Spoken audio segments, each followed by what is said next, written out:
तो 10,000 वर्ल्ड के पिछले एपिसोड में हमने देखा था कि हाओ जिलांग लिन फेंग को बताता है कि स्टार डीमन वर्ल्ड का एक सीक्रेट रैलम जल्द ही यहाँ पर अपीयर होने वाला है, जिसके अंदर जाने के लिए क्वीन युआन यूनिवर्स के साथ साथ सुआन युआन यूनिवर्स के भी कई सारे पावरफुल कल्टीवेटर्स यहाँ पर इकट्ठा हो रहे हैं, जो देखकर उसे लग रहा है कि यहाँ पर हिस्ट्री वापस से रिपीट होने वाली है। आज से 800 साल पहले जब यह सीक्रेट रैलम यहाँ पर अपीयर हुआ था, तब एक ग्रेट वॉर की शुरुआत हुई थी, जिस ग्रेट वॉर के दौरान उसके एंसेस्टर काफी बुरी तरीके से इंजर्ड हो गए थे।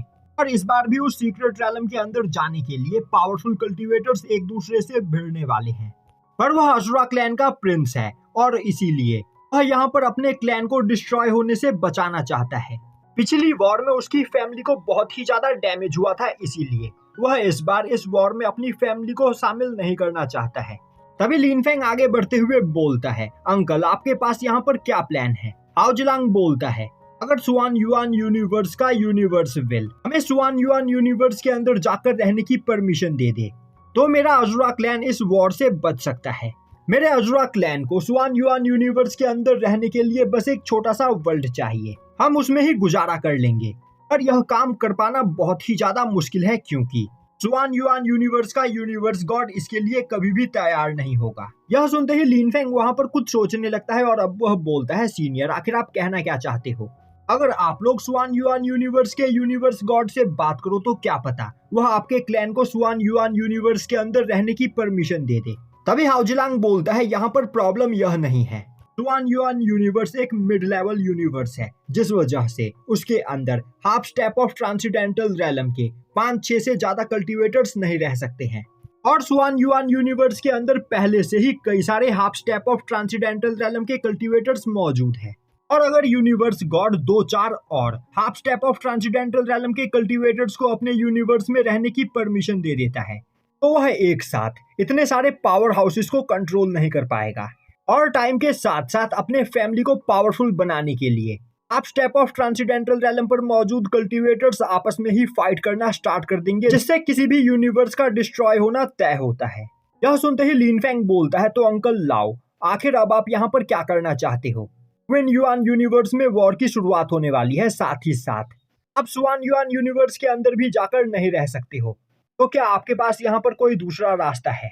हाओ जिलांग बोलता है, हमें इस जगह पर एक इनकम्प्लीट यूनिवर्स को ढूंढना होगा और उस इनकम्प्लीट यूनिवर्स की रूट का यूज करते हुए हम उस यूनिवर्स को कंप्लीट कर सकते हैं, जिसके बाद हम बिना किसी प्रॉब्लम के उस यूनिवर्स के अंदर रह सकते हैं। पर किसी भी इनकम्प्लीट यूनिवर्स को कंप्लीट करने के लिए हमें एक ट्रांसीडेंटल रैलम के कल्टीवेटर की जरूरत है, जो ओरिजिन ऑफ यूनिवर्स को समझकर उस यूनिवर्स को क्रिएट कर सके। तभी लिन फेंग बोलता है, पिछले लाखों सालों में यहाँ पर आज तक एक भी ट्रांसीडेंटल रैलम का कल्टीवेटर नहीं देखा गया है, तो आखिर हमें इतना ज्यादा पावरफुल कल्टीवेटर कहाँ मिलेगा? तभी हाओ जिलांग बोलता है, लिन फेंग तुम एक पियरलेस जीनियस हो, और अगर तुम इसी स्पीड से कल्टीवेशन करते रहे तो तुम जल्द ही ट्रांसीडेंटल रैलम पर पहुंच सकते हो। पर मेरे पास इससे भी अच्छा एक आइडिया है, हमें यहाँ पर किसी डिस्ट्रॉय हो चुके 2 यूनिवर्स के यूनिवर्स गॉड की पावर को इकट्ठा करना होगा, और फिर तुम उन दोनों ही यूनिवर्स गॉड की पावर को एब्जॉर्ब करते हुए ट्रांसीडेंटल रैलम पर पहुंच सकते हो। और मैं देख सकता हूँ कि क्वीन युआन यूनिवर्स का यूनिवर्स गॉड तुम्हें काफी अच्छे से जानता है, तभी वह तुम्हारी मदद करने के लिए भी इस जगह पर आया था। तो अगर तुम उससे रिक्वेस्ट करो तो वह तुम्हें अपनी थोड़ी सी पावर दे सकता है। बस हमें यहाँ पर एक और यूनिवर्स गॉड को ढूंढना होगा, जिसकी पावर को एब्जॉर्ब करके तुम ट्रांसीडेंटल रैलम पर पहुंच सको। अब यह आइडिया साउटियान को काफी ज्यादा पसंद आता है और अब वह हंसते हुए बोलने लगता है, 2 यूनिवर्स गॉड की पावर को एब्जॉर्ब करने के बाद मास्टर ट्रांसीडेंटल रैलम पर पहुंच जाएंगे, जिसके बाद मास्टर का सामना कोई भी नहीं कर पाएगा। मास्टर यह सच में एक अच्छा आइडिया है, तो इसके लिए हाँ कर दीजिए। अब यह सुनकर लिन फेंग इसके लिए तैयार हो जाता है और बोलता है, अंकल लाओ मैं आपसे प्रॉमिस करता हूँ कि ट्रांसीडेंटल रैलम पर पहुंचने के बाद मैं एक इनकम्प्लीट यूनिवर्स को ढूंढूंगा और उसके रूट्स को कंट्रोल करते हुए मैं एक न्यू यूनिवर्स को क्रिएट करूंगा, जिसके अंदर आप अपनी अजुरा क्लैन के साथ जाकर रह सकते हो।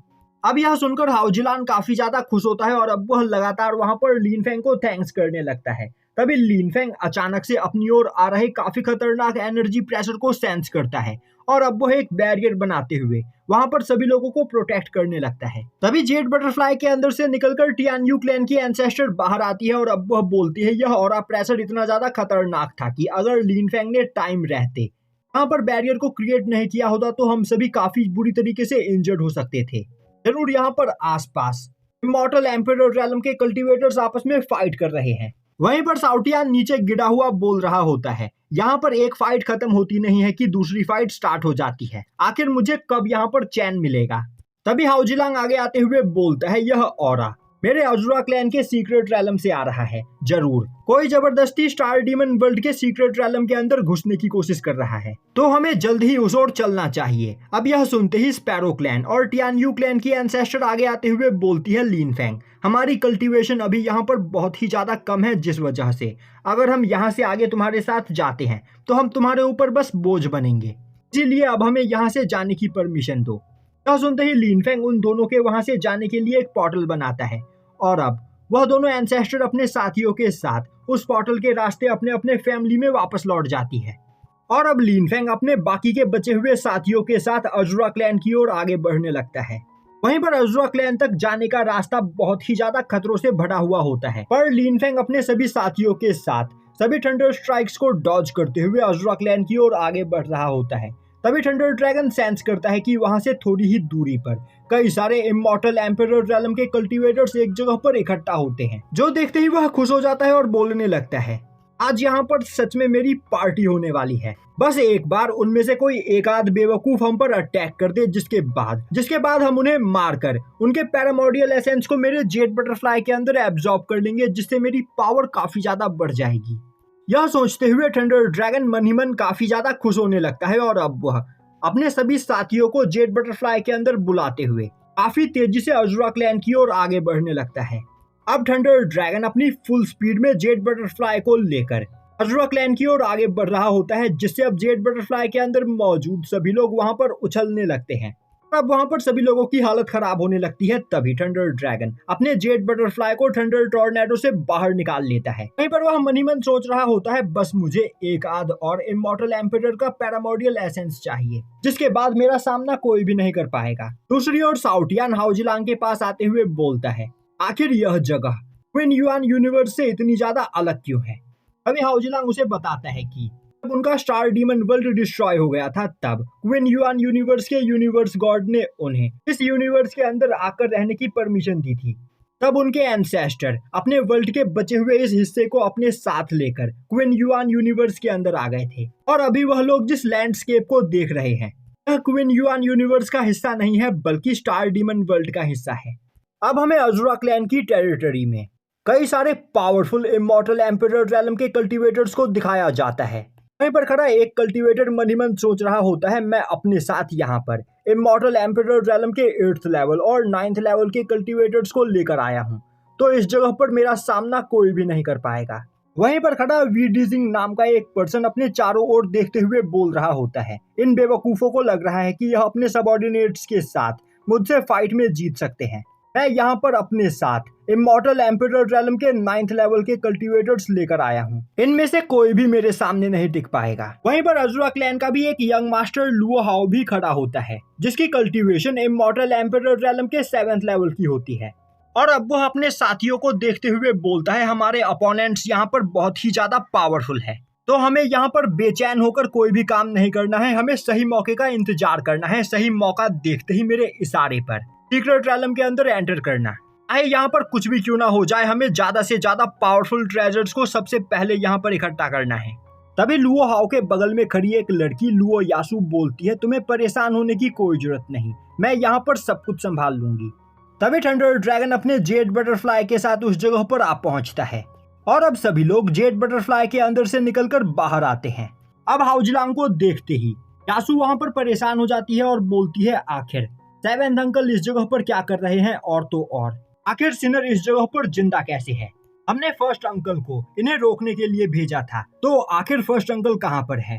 तभी लुओ हाओ आगे आते हुए बोलता है, फर्स्ट अंकल, इन्हें रोकने में ही यहाँ पर कामयाब नहीं हो पाए, बल्कि इनके हाथों वह मारे भी गए। यह सुनते ही यासु के होश उड़ जाते हैं और अब वह बोलने लगती है, आखिर ऐसा कैसे हो सकता है? अंकल हाओसान बहुत ही ज्यादा पावरफुल थे, तो आखिर वह यहाँ पर कैसे मर सकते हैं? तभी लाओ यू हासू से बोलता है, सेवेंथ अंकल के बगल में खड़े उस पर्सन को देखो, वह यंग मैन कोई नॉर्मल पर्सन नहीं है। अब हासू वहां पर लिन फेंग की कल्टीवेशन को चेक करने की कोशिश करती है और अब वह देखती है कि लिन फेंग की कल्टीवेशन बस क्वासी एम्पेरर रैलम की होती है, पर उसकी बॉडी के अंदर से इमॉर्टल एम्पेरर रैलम की ऑरा रिलीज हो रही होती है। यह देखते ही वह काफी ज्यादा डर जाती है और बोलने लगती है, आखिर यह पर्सन है कौन? इसकी कल्टीवेशन यहाँ पर अभी इतनी ज्यादा कम है, पर इसके बावजूद इसकी बॉडी के अंदर से इतनी खतरनाक ऑरा क्यों रिलीज हो रही है? क्या यह पर्सन यहाँ पर अपनी कल्टीवेशन को छिपाने की कोशिश कर रहा है?